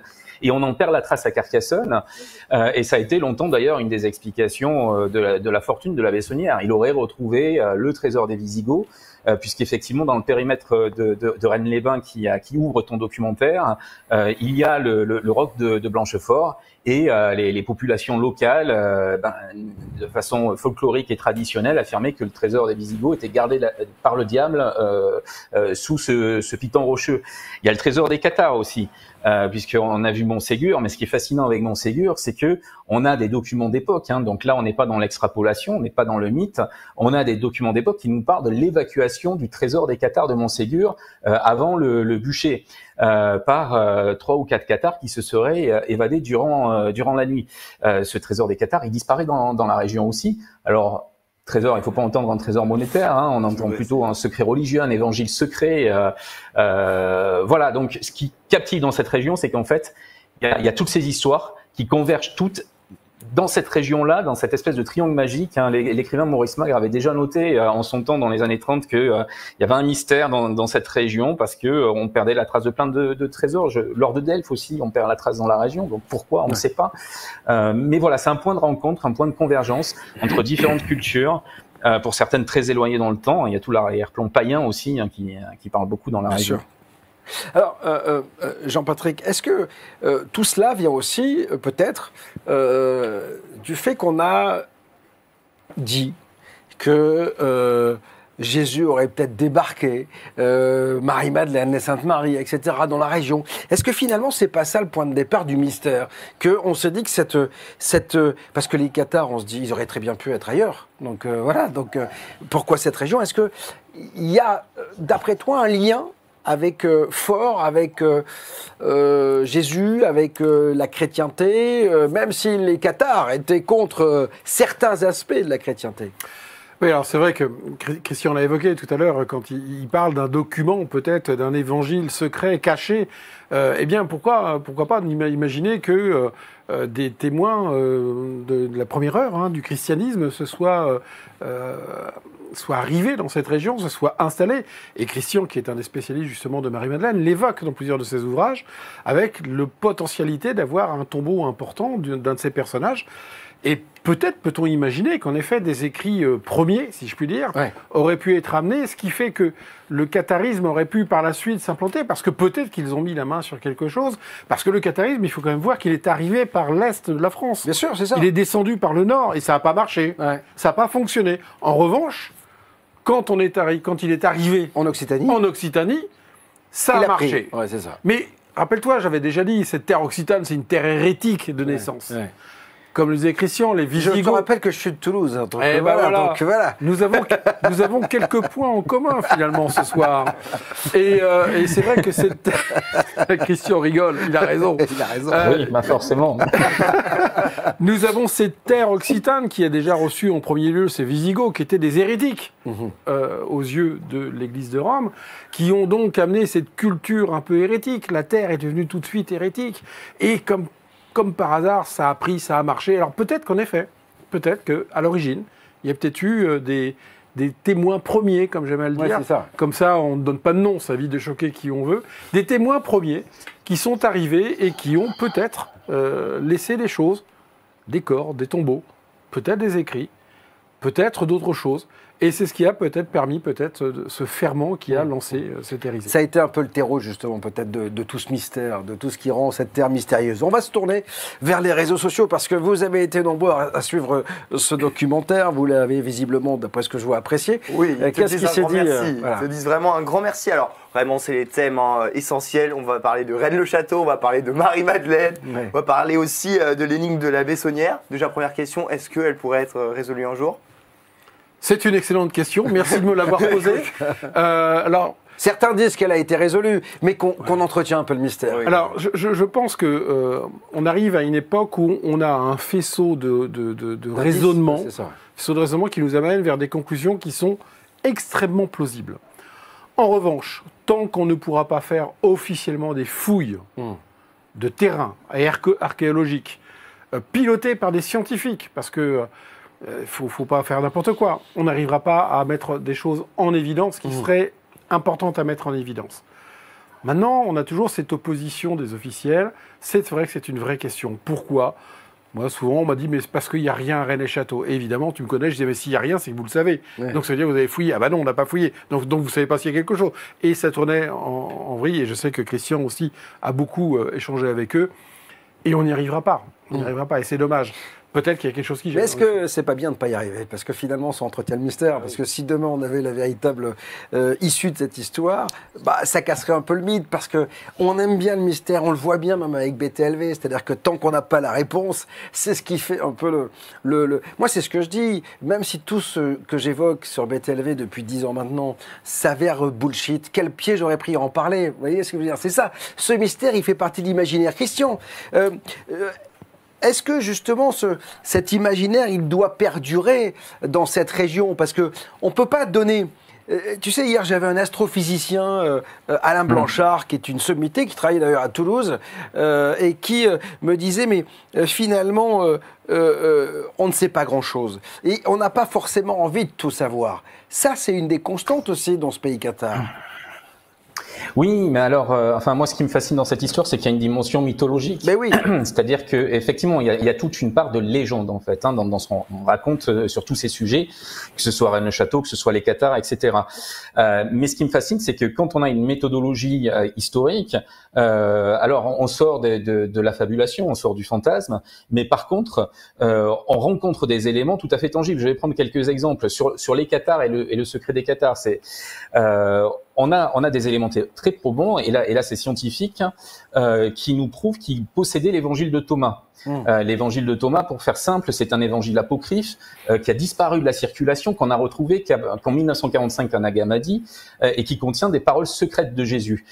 On sait par des citations que les adversaires des Cathares faisaient des textes qui circulaient chez les Cathares qu'ils le possédaient. Pourquoi ? Parce que leurs adversaires disaient mais ce sont des falsificateurs, ils fabriquent de faux évangiles, et ils donnaient quelques extraits. Et dans les extraits donnés, donc de ces soi-disant textes inventés de toutes pièces par les Cathares, on a des passages qu'on a retrouvés qu'après 1945 dans l'évangile de Thomas, qui avait complètement disparu de la circulation. Donc à partir de cet exemple, on sait que les Cathares avaient des textes hérétiques, qui ont été déclarés comme hérétiques par l'Église, qui remontaient vraiment aux origines du christianisme. Donc ça, c'est un point qu'on pourrait juger un peu fantasmatique sur les Cathares, détenteurs des secrets, mais qu'on peut vérifier historiquement. Et on peut faire ça pour énormément de points. La venue de Marie-Madeleine, par exemple, c'est un sujet que j'ai énormément travaillé. Là aussi, on peut se dire c'est une idée qui est extravagante, sauf que quand on décortique les textes, qu'on cherche en archives, eh bien on trouve, alors évidemment pas de preuves au sens académique, mais un faisceau de convergence qui nous ramène mystérieusement, encore une fois, dans cette région. Donc moi je pense qu'il faut un juste équilibre, puisque c'est un des dangers, c'est de basculer complètement dans le mythe, dans le fantasme et dans la fabulation totale. Ça arrive à beaucoup de personnes. Il faut un juste équilibre entre la raison et l'imagination, et pas l'imagination au sens de création, l'imagination plutôt dans le sens de quelque chose qui nous permet de voir au-delà des preuves matérielles, voilà, d'aller au-delà.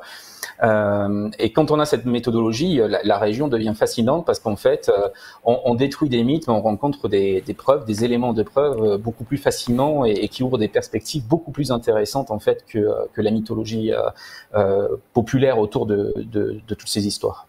Les mystères du pays Qatar, c'est ce soir sur BTLV pour 20 minutes encore, puisqu'on vous a diffusé un documentaire. Alors le replay sera à votre disposition, totalement gratuit bien sûr, sur les réseaux sociaux. Ça n'empêche pas que vous pouvez vous abonner à BTLV, puisqu'il y a bon nombre d'émissions, et notamment avec Christian, avec Jean-Patrick, qui sont à votre disposition. Et attention, ça ne va pas durer, parce que le printemps, c'est bientôt fini. Donc on a fêté le printemps en vous offrant 6 mois d'abonnement gratuit tous les ans. À partir du 21, je crois que c'est le jour de l'été, cette offre disparaîtra. Donc vous devriez en profiter rapidement. moment beaucoup d'émissions, et notamment avec François Garigeau. On parle beaucoup, je ne sais pas si vous le savez, mais en ce moment d'extraterrestres. Mais alors, on n'en a jamais autant parlé. On a écrit un article aujourd'hui, c'est votre serviteur qui l'a signé, sur le patron de Roscosmos, qui est l'agence spatiale russe, qui dit, dans une émission, il faut envisager que l'on soit étudié par des extraterrestres. Hier, j'ai écrit un article sur Tim Peake, un astronaute qui a passé 6 mois dans la station spatiale, qui dit lui aussi, attention, il y a peut-être quelque chose, et il va même plus loin, il n'est pas forcément idiot de penser que ce sont des générations futures qui auraient peut-être trouvé le voyage dans le temps et qui reviendraient nous voir. Vous voyez, il se passe beaucoup de choses, et François Garigeau a mis l'accent sur les premières traces de vie biologique extraterrestre. Regardez. Donc en 1996, les scientifiques de la NASA ont présenté des recherches très officiellement, 96, hein, c'est pas récent, en indiquant qu'une météorite vieille de 4 milliards, donc elle a voyagé pendant 4 milliards d'années dans le, voilà, a été découverte dans l'Antarctique et contenait des preuves de vie microbienne fossilisée venant de Mars. Là, c'est vraiment quelque chose d'étrange avec la NASA, c'est que en même temps elle nous dit qu'elle n'a pas trouvé de vie. Et là, tu as la preuve. Sur Mars. Alors que officiellement, en 96, elle te fait des communiqués en disant qu'elle avait déjà trouvé de la vie provenant de Mars. Mais je comprends plus rien. La météorite de Murchison renfermait une riche moisson de molécules organiques diverses, notamment des porphyrines, qui sont des bases puriques et pyrimidiques. Et ces dernières molécules sont les bases qui interviennent dans la composition des acides nucléiques, de l'ADN et de l'ARN, constituant le matériel génétique de tous les êtres vivants sur Terre.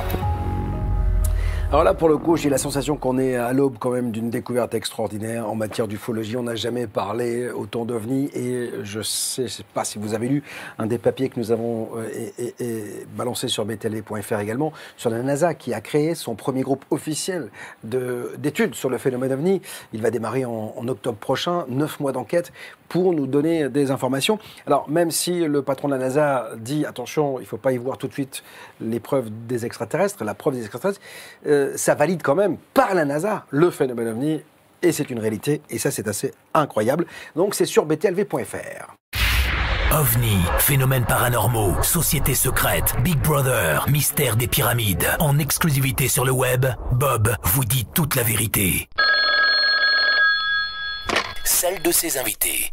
Oui, parce que vous le savez bien, je n'ai aucune vérité, ce sont mes invités qui sont les érudits. Moi, je ne suis là que pour poser des questions. Ces érudits sont Jean-Patrick Portal ce soir et Christian Doumergue. Messieurs, on va parler quand même du côté troubadour, quand même, un peu festif, parce qu'il y a le mystère, mais quand même, Christian ou Jean-Patrick, il y a Charlie Sanson le disait, ces forteresses, parce que quand on voit ces châteaux, on dit, oh, ils se protégeaient. C'était des joyeux, des gens heureux, des amoureux de la vie, ces Cathares.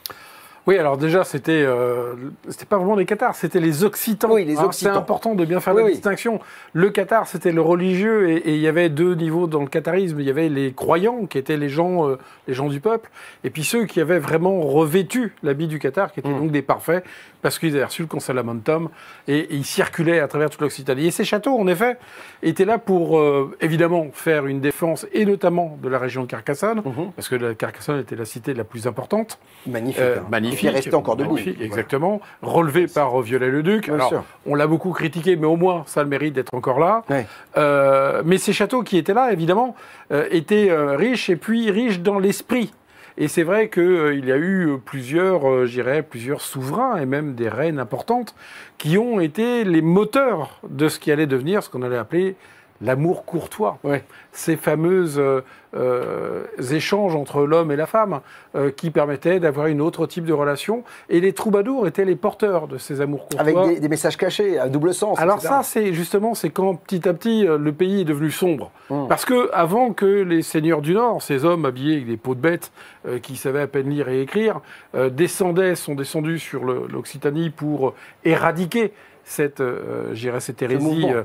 hérésie vue par l'Église catholique qui était le catharisme, et surtout cette société occitane, et Charlie Sanson le disait dans le documentaire, une société de liberté, d'égalité et de fraternité, où les gens, que tu sois juif, catholique, musulman, parce que les morts ont été beaucoup. Il y avait une vraie tolérance. Un juif de l'époque pouvait être consul d'une ville. Ouais.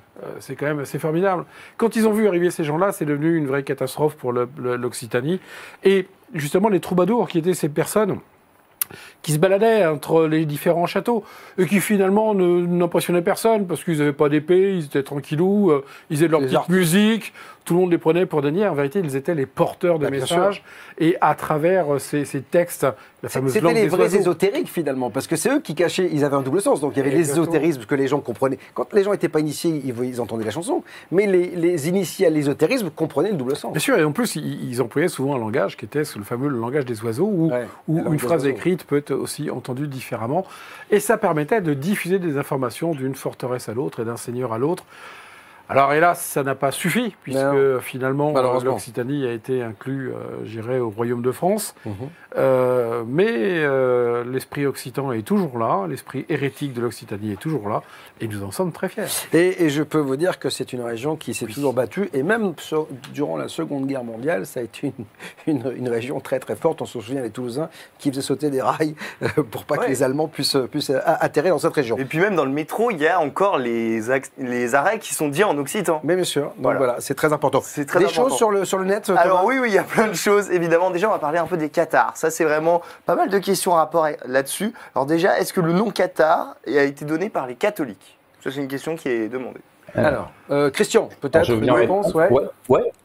Oui, alors en fait, effectivement, c'est un nom, comme pour les gnostiques dans l'Antiquité, qui a été fabriqué par les adversaires des Cathares. Ça vient du grec katharos, donc pur en fait. Les Cathares, ce sont les purs, mais dans la terminologie catholique, en fait, c'est un peu ironique, c'est-à-dire c'est ceux qui prétendent s'être purifiés. Donc il y a cette ironie de dire ils sont prétentieux, ils disent qu'ils se purifient de la matière. On l'a vu rapidement dans le film. L'idée des Cathares, c'est que l'âme est prisonnière de la matière, et donc le parcours du cathare, le parcours spirituel du cathare, c'est de se libérer de la matière par un certain nombre de pratiques, pratiques spirituelles, mais pratiques alimentaires aussi, puisqu'ils étaient pour ceux qui accédaient au rang des parfaits, ils étaient végétariens, donc ils ne consommaient en fait végétarien au sens de l'époque, c'est-à-dire ils pouvaient quand même consommer du poisson. Ils refusaient la procréation, arrivé à ce stade-là, c'est-à-dire qu'il y avait un vrai détachement, c'était une ascèse. Le catharisme vécu dans toute son intensité au stade des parfaits, c'était une ascèse. Donc il y avait cette dimension de purification, et les catholiques donc les regardaient d'un regard un peu dédaigneux, et avec ironie les ont appelés cathares. Il y a une autre étymologie de cathare qui a été proposée par certains théologiens de l'époque comme Alain de Lille, catus, le chat. Pourquoi? Parce que les cathares, évidemment, on a voulu les diaboliser, et comme tout groupe qu'on a voulu stigmatiser, on les a accusés de vouer un culte au diable, en fait, d'être des adeptes du diable. Et être adepte du diable, ça sera vrai encore pendant la chasse aux sorcières, ça veut dire vouer un culte au chat, puisque le chat est l'incarnation terrestre du diable, dans cette théologie infernale qui a peu à peu développé l'Église. Donc une autre étymologie de cathare qui circule à l'époque, ce sont les adeptes du chat, donc les adeptes du diable. Voilà, mais c'est pas un terme qui leur appartient.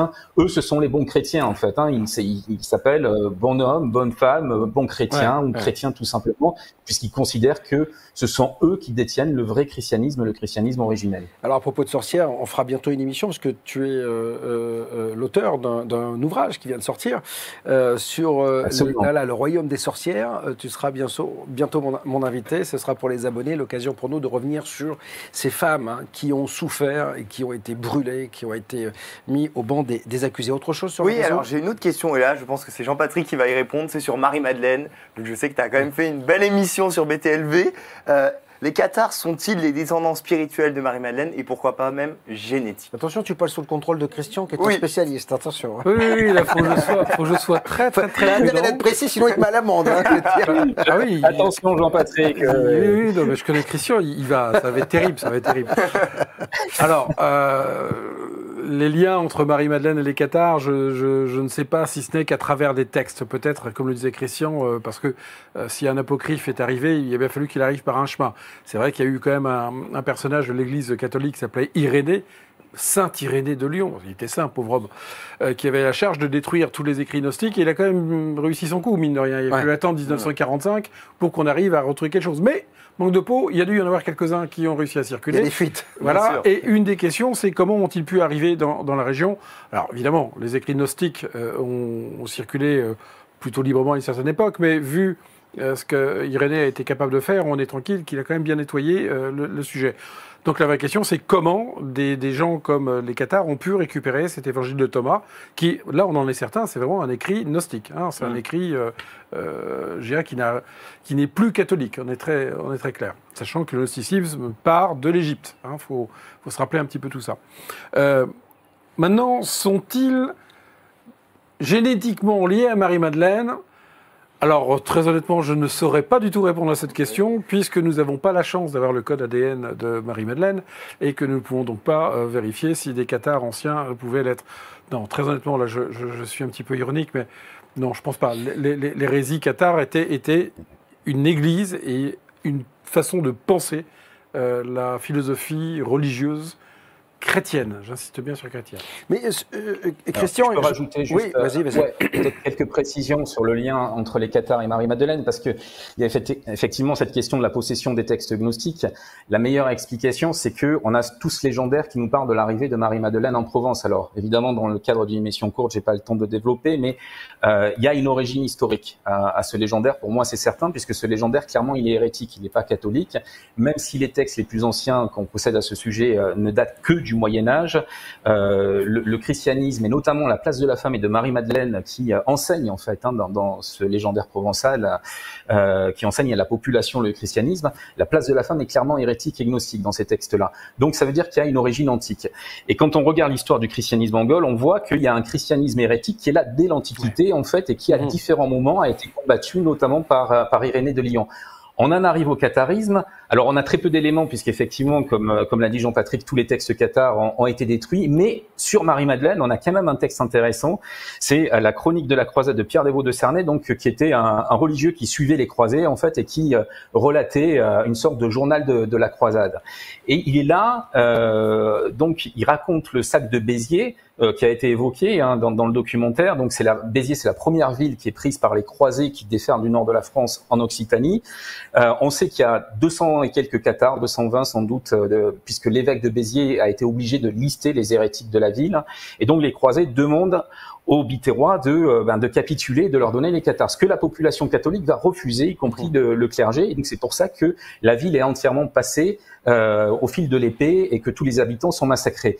Mais ce qui est intéressant, c'est que dans la chronique de Pierre Dévot de Cernay qui raconte cet épisode, la date de la chute de Béziers, c'est 22 juillet 1209. Le 22 juillet, c'est la Sainte Marie-Madeleine. Et c'est un prétexte pour Pierre Dévot de Cernay de dire c'est justice divine, puisque les cathares ont injurié Marie-Madeleine en affirmant qu'elle était la concubine, c'est le terme qu'il emploie, la concubine du Christ. Ouais. Donc, Dieu a rendu justice, c'est pour ça que Béziers est tombé le 22 juillet. La sainte a été lavée des affronts et des blasphèmes des hérétiques. Mais ça, c'est très intéressant, puisque cette idée que Marie-Madeleine est la concubine du Christ, en fait, alors évidemment on pourrait interpréter, mais dans les textes gnostiques, elle est la compagne du Christ, compagne dans le sens de égale spirituelle de Jésus. Et donc ça montre, ce passage qui ne tient que sur quelques lignes en fait, montre que sur ce point, sur Marie-Madeleine et sur sa relation à Jésus, les cathares avaient bien des éléments qui remontaient au premier christianisme et que ces éléments étaient sans doute tirés de textes qui avaient été amenés par Marie-Madeleine elle-même et qui ensuite avaient circulé dans différentes communautés hérétiques qui avaient été obligées de se cacher au fil des siècles. On voit bien que cette région a un lien de toute façon avec Marie-Madeleine. Il est là, il est sous-jacent, il est tangible par certains éléments. Dans tous les cas, on aura l'occasion bien sûr d'y revenir sur BTLV. Je voudrais vous annoncer demain une masterclass avant de poursuivre cette émission sur le mystère des pays cathares. Masterclass animée par Sandrine Chopin qui recevra Véronique Redon. Développez vos visions à distance et vos dons télépathiques. C'est totalement gratuit. Inscrivez-vous et à 20h, vous pourrez assister à cette masterclass. On continue à évoquer ces cathares. Je voudrais qu'on évoque le lien finalement avec tous ces auteurs mystérieux. On a parlé de Jules Verne dans le documentaire, effectivement. C'est-à-dire qu'on se demande, le capitaine Bugarache, dans l'une de ses œuvres, ça vient de là. C'est-à-dire que pourquoi tous ces auteurs finalement sont venus dans cette région? Est-ce qu'on a une idée, Jean-Patrick? Alors, ce que disait Charlie Sanson, c'est intéressant, c'est qu'en effet, un personnage comme Jules Verne était très intéressé par les mystères et il a cherché, il enquêtait. Il en trouvait partout, en fait, il en cherchait partout. Il allait sur des lieux où il y avait du mystère. Et il trouvait des choses intéressantes et il établissait pas mal de choses là-dessus. En revanche, ce qui est extrêmement intéressant, c'est cette période où des gens comme Jules Verne, comme Victor Hugo, comme différents peintres sont arrivés. Et on voit qu'à travers les œuvres de ces gens-là, qu'elles soient picturales, j'irais écrites, et voire même dans certains cas musicales, et je pense à des gens comme Claude Debussy par exemple, on sent qu'il y a un message qui est fait, on sent qu'il y a une volonté, il se passe quelque chose, il se passe quelque chose d'ésotérique, c'est cette période, et comme par hasard, et on le disait tout à l'heure avec Christian, c'est la période où un Béranger Saunière se met à faire des choses, où un Henri Boudet écrit un livre bizarre. On sent qu'il y a un mouvement qui se produit, qui va lancer quelque chose, et que, évidemment, va peut-être faire un petit peu pchit, si je puis dire, parce que, justement, encore, l'Église catholique va essayer de tout bloquer, jusque dans les années 50, 60, 1900, évidemment, 1950, 1960, où tout un nouveau mouvement reviendra et dans lequel nous sommes complètement entraînés. Christian, tu es un spécialiste de Marie-Madeleine, tu connais bien cette région. Il y a un point sur lequel je voudrais revenir, c'est-à-dire qu'il y a quand même, et on l'entend dans le documentaire, c'est qu'il y a un lien avec les ovnis. Alors ça, le Mont Bugarach a toujours été Jimmy Guilleux, en son temps. Il y avait fait référence, disons même que cette montagne abritait une base extraterrestre. Beaucoup y croient encore. Certains de Rennes-le-Château ou d'ailleurs voient des lumières rentrer dans cette montagne. On sait que cette montagne est singulière. On l'a évoqué dans le documentaire. Elle est à l'envers, c'est-à-dire qu'en fait, elle est géologiquement parlant, elle s'est renversée. On voit qu'elle est singulière. Comment tu expliques ce lien avec ces ovnis d'ailleurs? Parce que est-ce qu'il est arrivé tard? Est-ce qu'il y a une culture particulière qui a fait qu'on a vu arriver ces ovnis? Non, alors, enfin, c'est arrivé tard. Oui, c'est un phénomène récent, c'est-à-dire qu'on n'a pas de témoignages anciens, de légendes, de lumière dans le ciel autour de Bugarach. C'est quelque chose qui arrive par différents biais et qui arrive d'abord autour de l'affaire de Rennes-le-Château. C'est-à-dire, il y a une riche américaine, Elizabeth Van Buren, qui arrive dans la région et qui a une espèce de révélation mystique. Elle arrive à Rennes-le-Château, elle a acheté des terrains d'ailleurs en contrebas du village de Rennes-le-Château, qu'elle a aménagé d'une façon un peu singulière, en affirmant que sous ce terrain, il y avait une soucoupe volante qui était enfermée, qui était enterrée. Et puis, Bugarach la fascine. Bugarach la fascine vraiment. Alors après, chacun est libre d'interpréter sa réaction face à la montagne comme il y pleure, psychologiquement parlant, ou est-ce que c'est une crise mystique. En tout cas, elle veut acheter cette montagne à l'époque et elle écrit un livre d'ailleurs en langue anglaise, Refuge of the Apocalypse. Donc il y a déjà cette dimension apocalyptique aussi de Bugarach. Et à partir de là, il y a d'autres personnes qui vont en parler, dont Henri Bution qui était donc un des propriétaires du domaine de la Bessonnière et qui régulièrement lors des visites, puisqu'il accueillait les visiteurs chez lui, il faisait donc des visites, et il liait le mystère de Rennes-le-Château à la question des ovnis, en expliquant qu'il y avait effectivement dans cette région plus de phénomènes ovnis qu'ailleurs. Alors factuellement, si on regarde, pour moi là, on a basculé dans le mythe, parce que j'ai pas l'impression qu'il y ait plus. Je dis pas que le phénomène n'existe pas, attention, puisqu'avec ma femme, j'ai été témoin d'un phénomène très étonnant autour de Bugarach, donc je vois bien qu'il y a quelque chose qui se passe, mais il y a aussi une grande part de mythe quand on parle de photos, quand on parle d'apparitions, etc. Et c'est quelque chose qui est relativement récent dans l'histoire. Quant à alors après, il y a des différents degrés d'analyse là aussi qui sont très intéressants. Parce que en termes de montagne sacrée, en termes de montagne mystérieuse, dans la région, la grande montagne sacrée, c'est le Canigou en fait, bien sûr. qui est visible depuis Bugarach et qui, pour le coup, a un légendaire qui est très ancien, avec des créatures étranges qui vivent dans cette montagne, dans le cœur de cette montagne notamment, qui gardent un trésor. Et il y a des analyses mythologiques qui ont pu être faites et qui parlent d'un déplacement du mythe en fait, des histoires qui étaient racontées d'une montagne creuse autour du Canigou, qui ont été déplacées dans le secteur de Bugarach.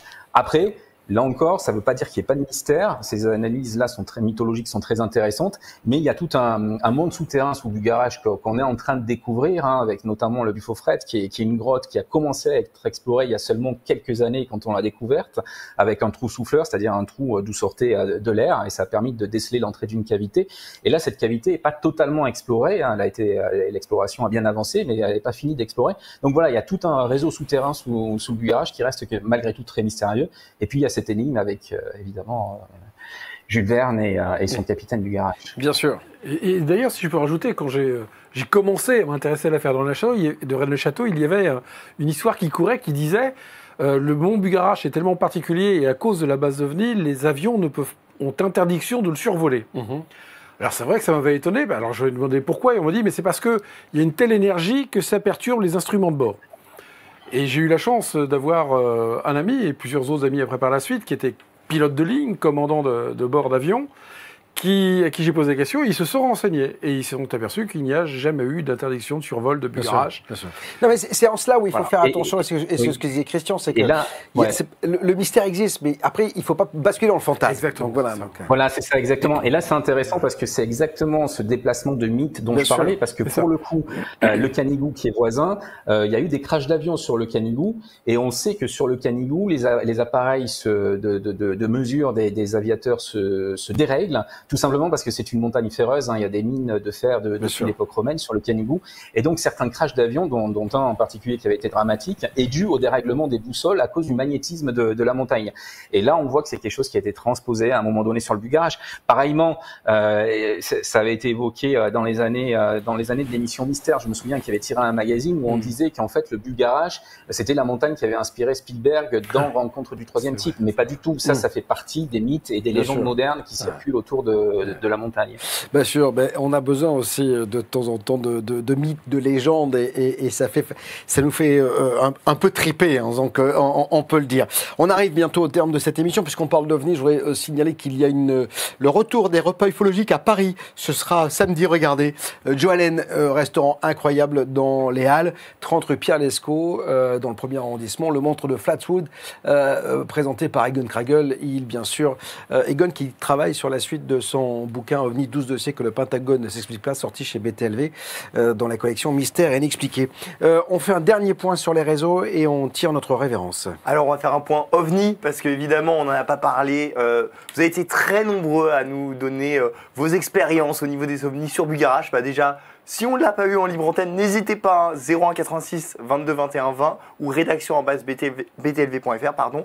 Et n'oubliez pas de mettre votre numéro de téléphone parce que parfois vous nous envoyez des mails, on n'a pas votre numéro, on met un peu de temps à récupérer le contact, donc n'hésitez pas. Et vraiment, on a vu tous vos petits messages, donc en tout cas, si vous voulez passer avec nous lundi en libre antenne, c'est possible. Voilà, 01 86 22 21 20 ou rédaction@btlv.fr. Merci messieurs d'avoir été avec nous. On rappelle que vous serez avec David Gallet et Olivier Pinco, c'est ça ? Alexandre Pinco, maire de Rennes-le-Château. Exactement, les grandes énigmes de Rennes-le-Château, ce sera le 30, vous y serez le 30 à 16h, salle de la Capitelle. Alors c'est un bel endroit, hein. Moi j'y avais fait une émission là-bas il y a très longtemps avec une centaine d'abonnés qui étaient venus nous accompagner dans ce périple absolument fou. Et c'est de toute façon, visitez l'Aude. L'Aude est juste, ce pays est incroyable, ce pays Qatar est magnifique. L'été, vous allez y passer du bon temps parce qu'il n'y a pas grand monde. Voilà, c'est rien à voir avec la Côte d'Azur. Il y fait beau, on y mange très bien. Il y a du Minervois, on y boit bien. Donc c'est plutôt sympa. Et on peut y rencontrer, au détour de quelques ruelles, peut-être Christian Doumergue, voilà, qui fera quelques recherches, ou encore Jean-Patrick Portal le 30 juillet. Merci messieurs d'avoir été avec nous. Merci Jean-Patrick, on se retrouve bientôt bien sûr. Merci Bob, il n'y a pas de souci. Je vous rappelle qu'avec Jean-Patrick, on a fait des émissions pour cet été qui vont vous permettre de découvrir quelques lieux mystérieux en France sur la route de vos vacances. Ce sera bientôt mis en ligne. Et puis Christian, on se retrouve bientôt pour le bouquin que tu as sorti sur les sorcières et pour les évoquer. Merci à tous les deux, on vous souhaite une belle soirée. Merci Thomas, merci à tous ceux qui nous ont suivis. Partagez cette émission et je le dirai jamais assez, abonnez-vous parce que sans les abonnés, il n'y a pas Leclerc. Et jusqu'à la fin du printemps, c'est-à-dire le 21 juin, vous pouvez profiter des 6 mois gratuits tous les ans. Après, ce sera terminé. Merci Mathis à la Réal, merci à tous ceux qui sont derrière et que vous ne voyez pas forcément et qui m'aident à préparer cette émission. Salut.